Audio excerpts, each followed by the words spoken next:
Bem-vindos ao Rank Spot. Eu sou o Flame e estás a assistir Ranking, uma série onde eu vou avaliar todos os jogos de cima a baixo. Sem mais demoras, o jogo de hoje é o Smite. O Smite é um multijogador online de batalha na arena, ou seja, um MOBA, desenvolvido pela Titan Forge e publicado pela iRes Studios. Foi lançado oficialmente para o PC em 2014 e posteriormente para todas as consolas, PlayStation, Xbox e Switch.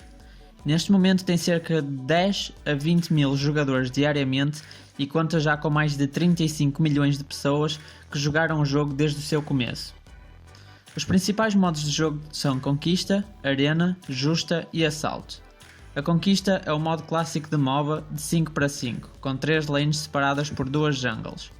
O objetivo é destruir o titã da equipa inimiga e proteger o nosso, tendo de enfrentar 2 torres por lane e uma Fênix. Nas jungles podemos matar monstros que darão bónus para nós ou para toda a equipa, assim obtendo alguma vantagem perante o oponente.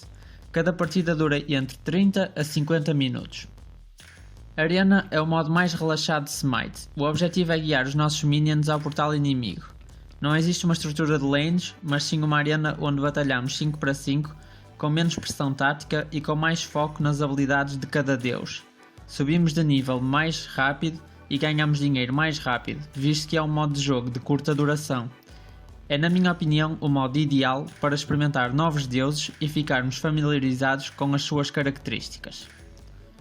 Justa é o modo 3 para 3, onde existe apenas uma lane principal, com 2 torres para cada equipa, uma Fênix e um titã. Existe jungle. Podemos dizer que é uma versão bastante reduzida da Conquista, mas ao mesmo tempo com um combate mais frequente e com mais ação, visto que estão todos na mesma lane. Com certas combinações de equipa é possível dominar completamente os adversários se estes não souberem contra-atacar os pontos fortes. Assalto é o modo perfeito para quem quer um desafio diferente. Em vez de escolhermos o nosso deus, é-nos atribuído um à sorte e podemos trocar com os nossos colegas se assim entendermos. No campo de batalha existe apenas uma lane com 2 torres, Fênix e titã para cada equipa, mas neste caso não existe nenhuma jungle.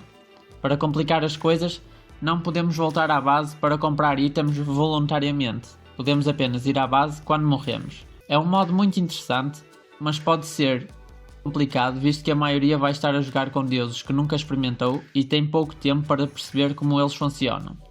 Podem sempre, ainda, praticar jogar com os bots que têm uma boa inteligência artificial e vos podem dificultar a vida consoante o vosso nível de skill. É muito útil para se quiserem iniciar alguém no jogo sem a pressão de estar a jogar com pessoas reais e prejudicar a sua equipa. Como podem ver, todos estes modos de jogo existe algo extremamente necessário para chegar à vitória e para se divertirem, que é jogar em equipe. Isto pode ser um ponto positivo ou um ponto negativo, consoante os colegas que apanham. No entanto, isto pode ser excelente caso o vosso plano seja jogar com amigos. A nível de controles, o Smite é bastante simples de aprender, visto que não tem muitas teclas para decorar. No entanto, existe uma curva de aprendizagem enorme e é bastante difícil jogar a um alto nível, visto que existe mais de uma centena de itens diferentes por onde escolher. E para além disso, temos ainda um pouco mais do que 100 deuses diferentes, cada um com 4 habilidades particulares e uma passiva. Tudo isto pode parecer demasiado para aprender, mas com o tempo vamos começando a perceber o que funciona e o que não funciona. Quanto ao maior destaque, a nível de gameplay, é sem dúvida a câmara. Em vez de observarmos os deuses de cima, como nos outros MOBAs, neste jogo vemos as personagens na terceira pessoa e assumimos o comando diretamente. Isto é uma enorme vantagem, principalmente para jogadores que não gostam de MOBAs, porque lembra um pouco um jogo de ação com uma mistura de shooter, visto que temos de mirar para acertar as skills em vez de clicar. Um dos grandes pontos de referência do Smite é que todas as personagens são deuses de diversas mitologias mundiais e de diferentes culturas. No próprio jogo podemos encontrar a história de cada um e a sua origem. Neste momento já existem 14 panteões diferentes, como por exemplo o panteão grego, egípcio, nórdico, entre outros. Poderão encontrar deuses super populares ou outros que provavelmente nunca ouviram falar. Deixo aqui algumas referências. Podem, por exemplo, jogar com o Zeus, deus dos céus, com os seus ataques fortíssimos de relâmpago. Hércules, um guerreiro com uma força fora do comum. Agni, deus hindu do fogo. Cada personagem é tão única e distante de todas as outras que acabamos por nos perder nas suas habilidades e histórias. Isto pode ser muito interessante, principalmente para pessoas que gostam de mitologia ou história. Facilmente encontrarão personagens sobre o qual vão querer descobrir mais. No campo de batalha, podemos observar de perto uma verdadeira luta entre os deuses, em que muitas vezes deuses da mesma mitologia funcionam melhor em conjunto, o que nos mostra como seria na realidade se estes tentassem conquistar o mundo, em que os humanos são apenas peões. Os gráficos deste jogo, apesar de não serem o foco principal, como podemos por vezes reparar pela falta de detalhe em alguns elementos do cenário, são a meu ver muito importantes, pois este jogo tem um estilo artístico muito característico, extremamente colorido, chamativo e simples, no bom sentido. O interface dos menus é um pouco difícil de navegar e, apesar de ser atrativo ao olhar, é fácil de nos perdermos à procura de algo que devia ser fácil de encontrar. Por outro lado, o interface em si, dentro das partidas, seja o menu de habilidades ou a loja de itens, é bastante compreensível e explicativo. Passando ao aspecto dos deuses, podemos dizer que os artistas se mantiveram fiéis à forma original de como estes mesmos deuses eram representados pelos seus povos, conseguindo na mesma manter uma imagem acessível e agradável aos jogadores que não estarão tão ligados a estas mitologias. Cada personagem se destaca pelo seu visual, não só físico, mas também das suas habilidades em combate. Temos ainda acesso a diversas skins que dão asa à imaginação do artista e descuram um pouco a aparência original da personagem.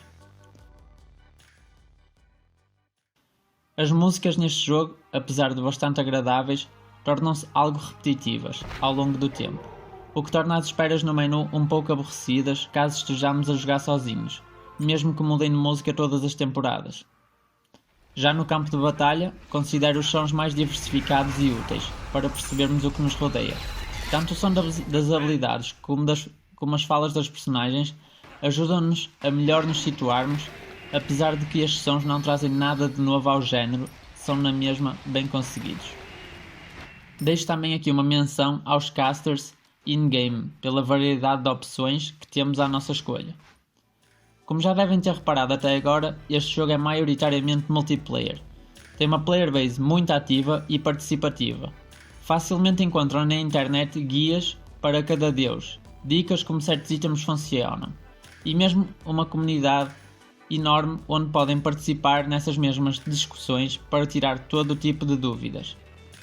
Para além deste fator, os servidores são bastante estáveis. É extremamente raro encontrarmos lag numa partida, e quando acontece é normalmente temporário, sendo que quando acontece um problema maior, eles rapidamente desligam os servidores para o resolver. Outro ponto de grande valor é o facto de existir crossplay entre plataformas, ou seja, podemos jogar com os nossos amigos que não têm os mesmos sistemas, salientando que, neste momento, a PlayStation é a única que não pode participar deste sistema de crossplay.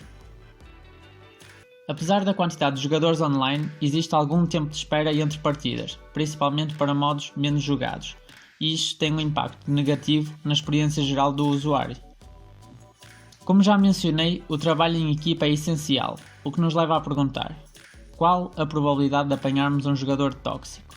E sendo muito sincero, não é assim tão pequena. Todos sabemos que em jogos multiplayer acontece sempre isto, mas num MOBA é mais regular, e o Smite não é exceção, e reportá-los não parece causar nenhum impacto.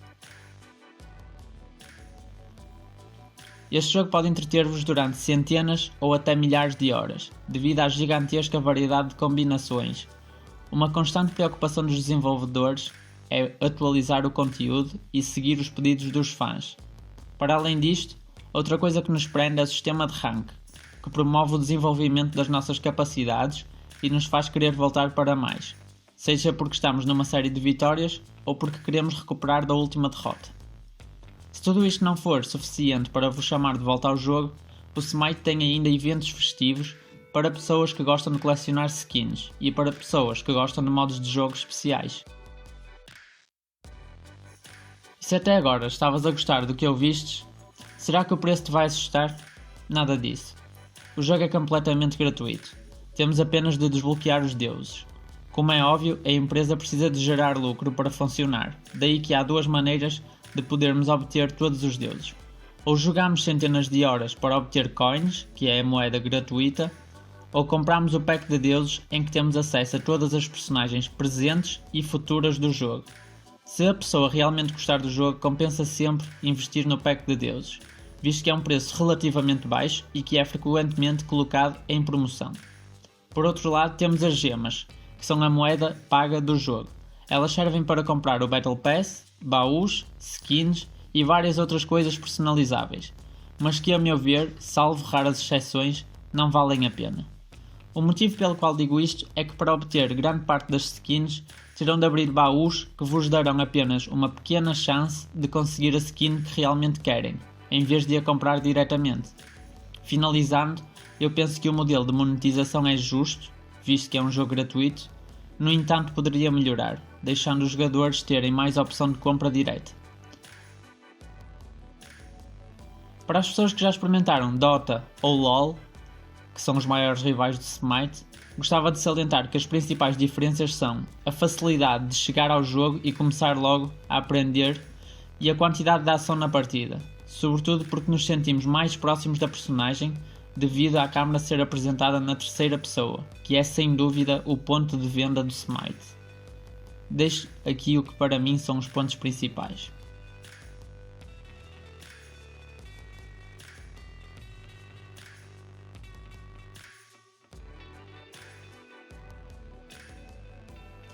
No ranking, deixamos as qualidades do jogo falar por si e damos uma medalha Rank Spot aos jogos que recomendamos. Os jogos que não recomendamos ficam sem prémio.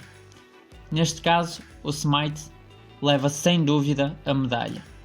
Espero que tenham gostado e encontrado informação útil.